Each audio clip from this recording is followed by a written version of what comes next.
control na siya sa bilis ng takbo Yan. niya. Kung pinulot yung motor.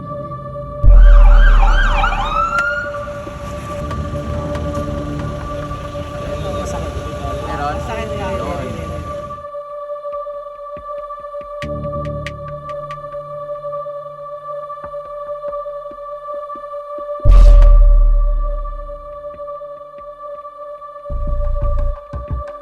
Siyempre, natakot.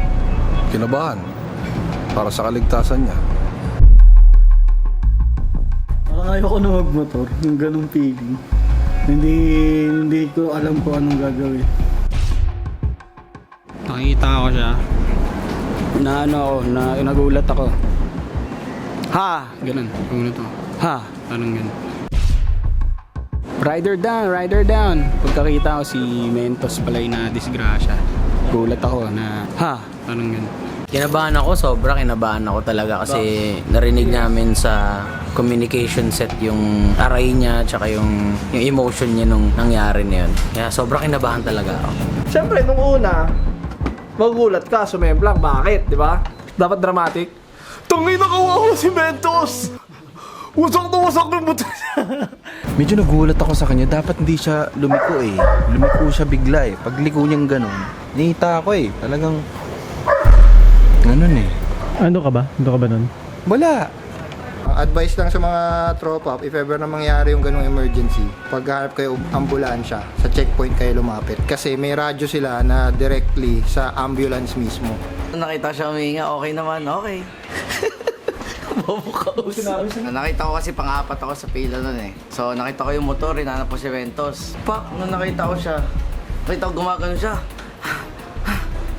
Sabi ko, ay okay pa. So dali na lang sa hospital. Yun ang maganda solusyon.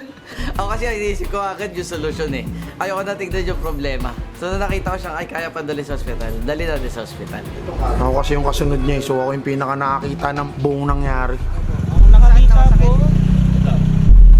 Kakasimplang ko lang din, galing ko lang din sa aksidente. Yung ginawa ko, tinabi ko agad yung motor ko, sinabi ko na sa buong grupo na sumemplang si Mentos. Tapos, dahil nga syempre ang inisip ko si Mentos, pagka parada ko ng motor, pagkatabi ko, una kong pinatay yung motor niya.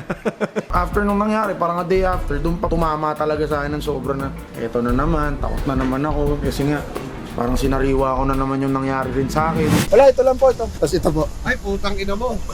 Pero all in all, bilang kaibigan ni Mentos, tsaka di lang kapatid ko na yan eh. Sobrang saya ko na nakasurvive si Mentos sa ganun. Tangina na, parang aalisan mo pa ako.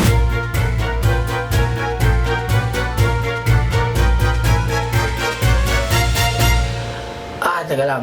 Yun, so nangyari, nasemplang tayo guys. Nasemplang ako. Ito explain ko sa inyo. So, curve area siya. Halimbawa, ito yung motor. So, paligo siyang ganun. Nauna ako sa kanila kasi ang purpose ko talaga, kaya gusto ko mauna para makapagpahinga na ako dun sa may pupuntahan namin. Siyempre, nakakapagod. Umalis ka ng maaga. Ayun, ganito yung nangyari. Pag liko kong ganon, may liko pa. Ibig sabihin, may curve pa ulit. So parang pag lumiko ka ng ganon, igaganon mo pa ulit. Yung lugar na yon, lagi ko naman siyang nadadaanan, tsaka taga ron ako. Familiar na ako doon. So ang nangyari, pag ganon ko, tapos nilin ko pa ulit, second turn, doon dumulas yung likod ko. So inulit ko naman, kunwari ito yung motor. So ito yung likod. So yung likod niya, hindi ko alam kung may buhangin portion na nasa gitna. Feeling ko ganun. Kasi nung bago ko dumating doon, commonly sa mga kalsada, lalo sa mga expressway, is yung bakal. Hindi naman ako dumulas. So parang confident ako, okay lang. Ano nangyari? Nung paliko ako, dumulas tong likod. Kailangan mamana yung reaction time eh. Yung reaction time ko, siyempre kakabalorant ko yan. Ang naging problema ko lang, dumulas yung likod, dinala niya na ako sa pakanan. Iniisip ko that time, paano ko siya mababawi kasi sobrang unpredictable eh. Parang sabi ko sa sarili ko, ay puta, parang bago sa akin to ah. Sa tagal ko nagmumotor, nakaranas na ako ng wobble, nakaranas na ako ng fishtail. So itong nangyari na to, hindi ko siya in-expect. So parang bago sa akin, binabawi ko na siya. Ginagamit ko na rin yung katawan ko para bumalik yung gulong. Kasi yung gulong, umap siya ng onte dun sa may floor. Di medyo nakarecover ng onte. Continuous pa rin siyang tumatakbo pa right. So anong nangyari, ilang segundo na lang yung kailangan ko eh. Tinaray ko yung best ko na mabawi siya pero hindi talaga kinaya. Sabi ko sa sarili ko, bigay ko na to, bigay ko na. So nung malapit na ako sa gutter, doon ako nag-decide na ibato na yung motor. Parang hawak ko pa yung motor nung medyo dumikit sa gutter eh. Bago ko siya ibato kasi lagi ko naman iniisip to eh pag nagmumotor ako eh. Sabi ko, pag may mangyari man sa akin pero wag naman sana ulit. Wag naman sana ulit kung madidisgrasya ako. Ang gusto ko sana walang madamay. Kung madidisgrasya ako, ako lang. Walang involved na ibang tao. Awa ng Diyos, safe ako and awa rin ng Diyos na wala akong nadamay na ibang tao. Kasi mostly nakikita ko ang aksidente, kung paano siya tumama, nandun pa rin siya sa motor. So commonly, yun yung nagiging cause nung fatal accident or major. So pagkabitaw ko, doon na tumama yung kalahating katawan ko sa gutter, yung walkway. Tapos ang unang tumama doon is itong balikat ko. So pag tama ng balikat ko, sumama yung ulo. Sumama yung ulo ko, tumama yung ulo ko malakas eh. Pag tamang ganon, na-conscious pa ako eh. Pumasok sa utak ko na yung sa mga sa mga action movie, di ba? Pagka bumabagsak sila, yung impact nire-reduce nila through movement. So kailangan magpagulong-gulong ka. So ang ginawa ko, nag-roll ako. Ang unang take ko ng roll, malakas. Kasi malakas yung right side eh. To, malakas to eh. So kailangan ko siyang kontrolin kasi may mga bakal pa kasi yun eh. Yung walkway, may bakal siya. Ang second roll ko, ito na yung dibdib na. Pag tama ng dibdib, doon na ako umaray. Gumano na ako. Kaya dito medyo kaya pa eh. Yun na, hanggang sa gumulong-gulong na ako. Ang ending ng gulong ko is yung pinakakanto mismo ng gutter. Yun yung nagpahinto sa akin. Tapos tumama tong pinaka-tagiliran ng ribs ko. So doon ako nakaramdam ng hinapos ako ng hininga. Sabi ko, wait lang, gumagano ako, wait lang. Hinahabol ko talaga kasi feeling ko, nabasagan ako ng ribs. Eh syempre, diba sa mga pelikula may lumalabas na dugo eh. May lumalabas na dugo. Habang lumabol ako ng hininga, nilalasahan ko yung bibig ko. Sabi ko baka may dugo.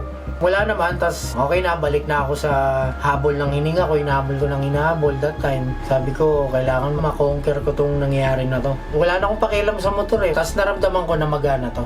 Kasi kinapa ko to eh. Sabi ko, ito na yun. Nung nasa accident scene, okay ako, binibiro pa nila ako. Pero sumasabay ako kasi alam ko, okay ako. Yun yung pinaparamdam ko sa buong TV na okay ako. Sabi ko, kaya ko, magre-response ako, conscious ako. Pero kailangan niya, sarili? Sabi ko sa sarili ko, wala naman imposible pag palagi ka nagdadasal sa Panginoon eh. Sa akin, yung phase na to ng buhay ko, test siya ni Lord sa akin. Sa tagal ko na nagmamotor since 2015. Nagmamotor na ako and first time to nangyari sa buhay ko. Kumbaga sa nabinyagan ako. So nandun na yung mga tropa, doon na sila, nagtawag na ng police, ng rescue, ng ambulance. After nun, chinek nila kung may nagagalaw ba. Okay naman, nagagalaw ko ito, balikat ko that time, nagagalaw ko. Lahat sila, chinek nila kung nagagalaw ko yung daliri, paa, natataas. So okay naman, so dumating yung rescue, chinek ulit. Dinala na agad ako sa Asian Hospital. Habang nasa loob nga ako ng ambulance, nagbibiro pa ako, kasama ko si Res, tropa rin namin. Thank you sa iyo Res, sinama mo ko hanggang hospital. So nagbibiro pa ako nung nasa ambulance, parang iba pala yung feeling pag nasa loob ka ng ambulansya. Ang pangit ang trip mo. Hindi, ano nga to, ride eh. Naghanap kasi ako sa pwede mag-ride eh. Sabi ko sa hospital na lang, wala akong content eh. Ganito pala yung feeling pag nasa ambulance ka, yan. Sobrang liwanag, tapos ang lamig, yan. So first time, para ako sumakay ng UB Express. So pagdating ko sa hospital, in-examine ako ni Doc. So sinitiskan ako. Then second is ultrasound. Ang third is x-ray. So ang x-ray sa akin, tingin ko 6. Ang daming part ako in x-ray eh. Halos kalahati ng katawang ko. Lumabas naman overall is, sabi ni Doc, mag-toothbrush ka lang daw. Wag ka matawa, masakit. Yun, overall naman yung exam, lumabas lahat na wala naman silang nakitang ikakakaba. Wala naman. So overall test, wala silang nakita. So nakita lang nila is hindi ako nagtutoothbrush. Sakit. So ngayon, gusto ko lang sabihin na okay ako. In-update ko lang talaga kayo guys kasi ayoko rin na may mag-alala yung iba mga nag-PPM sa akin. Pasensya na hindi ko kayo ma-replyan kasi nga sobrang hindi muna ako gumagamit ng cellphone kasi nga nagpo-focus ako na maka-recover as soon as possible para makapagtrabaho ulit.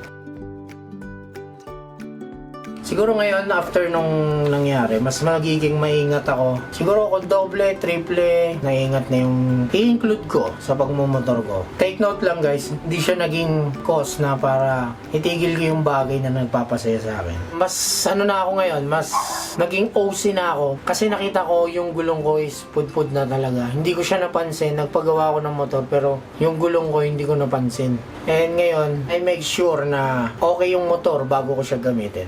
So, ito yung gamit ko nung uno. Puto, hindi ko abot. Abot yung mga bar. So, ito yung gamit kong armor.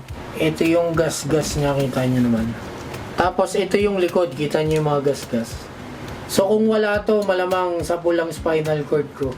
So, ito, laking bagay to. Invest po kayo sa mga riding gears. Malaking bagay talaga yung riding gears. At number 2. So kung makikita nyo, ito yung helmet na gamit ko nung time na yon. So yan, buo pa yung sena, nakakabit pa. Hindi ko siya masyadong ininda, yung ulo. Legit talaga na, matibay itong si Axor. Yan. So yan, kita nyo naman yung helmet, almost buo pa. Pero umiwalay na yung mga pads niya.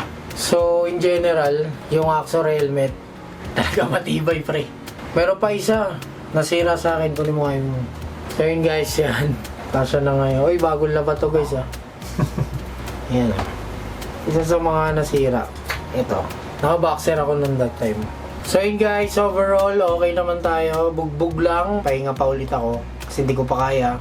And balik na ulit tayo sa vlog Tiger. Basta sinasabi ko lang palagi, magdasal bago bumiyahe. Invest in quality helmets and quality gears. Kumuha kayo ng insurance, lalo't pag nagmumotor kayo. Ito lang sabihin ko sa inyo, ride safe. Mabuhay kayo guys. Pagaling lang ako, babalik ako. Yun lang. Goodbye. Love you all.